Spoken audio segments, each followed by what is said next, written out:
So the vibe out there at FCI Safford was like it was a little different because it was West Coast politics, but it really wasn't strong West Coast politics. What you mean? And what's that? As far as where it's majority Mexicans, so they dropping their nuts on blacks and shit like that. I mean, yeah, they ain't really one dropping their nuts because I mean everybody pretty much stick to they sticking to they self and then like they sticking to their cars in a sense. They ain't trying to do too much overstepping. My experience with a lot of the Mexicans, I mean, they stand on what they stand on. But What they be they, respectful of others. yeah, You know what I'm yeah, they saying? kind of be in their lane. You know what I'm saying? They ain't trying to push no lines Unless it has to to be pushed. unless it has to be pushed. You know what I'm saying? So it wasn't in a sense of like that. A But I've lot of heard stories from like places like Victorville where that is the case. You know what I'm saying? yeah, yeah.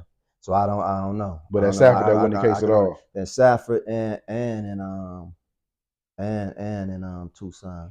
Oh, so I really how long did you stay at Safford? I stayed at Safford for probably for about 2-3 years, and then I stayed at Tucson for probably about 2-3 years. So you went from FCI Stafford, FCI Safford to FCI Tucson. Yeah, Did you get in trouble at FCI Safford and go to yeah, FCI Tucson? yeah, yeah. I got kicked out of FCI Yeah, Safford. because if I'm mistaken, I remember your mother telling me the situation had caught with some. You know what I mean? Yeah, Yeah, yeah, yeah, yeah, yeah, yeah. for sure. So from leaving from FCI Safford, going to FCI Tucson, what was the vibe like at FCI Tucson? Because FCI Tucson is a medium. Yeah, And like I always say, it's different security yeah, levels. yeah, for sure. And when you go to those higher security levels, you're dealing with dudes with more time, with pretty much nothing to Yeah, lose. You yeah, know what I mean? yeah, You for might be in sure. a cell with a motherfucker with 200 years. Yeah, yeah, And for sure. this motherfucker don't give a fuck about nothing. He Yeah, know he never going home. So yeah, it's just, he always mad at the world. yeah, yeah, for And the sure. majority of the compound be like that at the Yeah. medium I was at. So was it like that at FCI Tucson? Yeah, it still wasn't that bad in a sense. It was cool, but like you say, you still doing time. Like I say, with guys who got a lot of time. You know what I'm saying? You still, like I say, it was a yard to where it was disciplinary. So a lot of people was coming from getting kicked out of other spots. A bunch of knuckleheads and Yeah, troublemakers. yeah, yeah, for sure.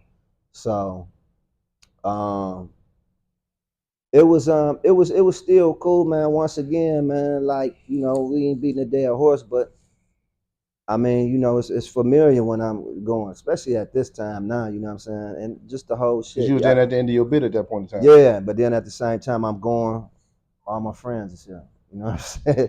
So because it was a lot of us that got actually kicked out of Safford too. You know what I'm saying? So uh, once we got over there, I was already with a lot of my guys who was Yeah. who was over at Safford. You know what I'm saying? So like it was still cool, man. That yard ended up blowing up too. That yard ended up blowing up on some Mexican black shit, but it was really this guy, man. It was so crazy. Um, it was this guy, and this nigga was like a super aggressive nigga, man. And he was doing too much, like he was doing too much, super aggressive, and like we saying, just moving different. You know what I'm saying? He was a West Coast nigga, and he was just moving crazy. And the nigga he had a lot of like prison money and shit like that. And I'm make a long story short, the nigga was a prison informant. You know what I'm saying? So everything that he was reaping and that was coming to him, and that was crazy because even though sometimes being in jail, you hear about that shit, I never seen it to where it actually came out. And this dude was trying to set me up in the joint. He kept trying to. I'm gonna stop you. Yeah. And I'm gonna let you continue that story, but I'm gonna stop you.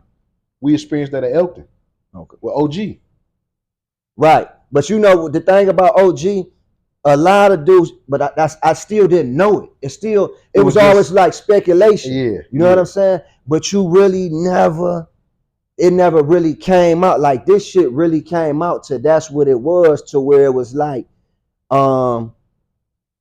the Crips had to, it was a big demonstration, and really on that it was really a Crip and a Mexican demonstration that had to get this dude off the yard because he was bucking. You know what I'm saying? Because he would thought he was that tough. You know what I'm saying? So it was like dudes was like really wasn't trying to get down on him like that because they was feeling like this nigga was reputable and all that shit. But the whole time he built up prison wealth and prison leverage by being an informant. And I forgot, I think his shit really ended up coming out because, matter of fact, my man, and this one of my dudes too that I gotta find. He was my dude from Nebraska. You know what I'm saying? Because we was having our way in that joint too. You know what I'm saying? But my man from Nebraska, he was getting it in. You know what I'm saying? And the dude, he ended up going out on a visit, and the dude, unbeknownst, the dude had told on him.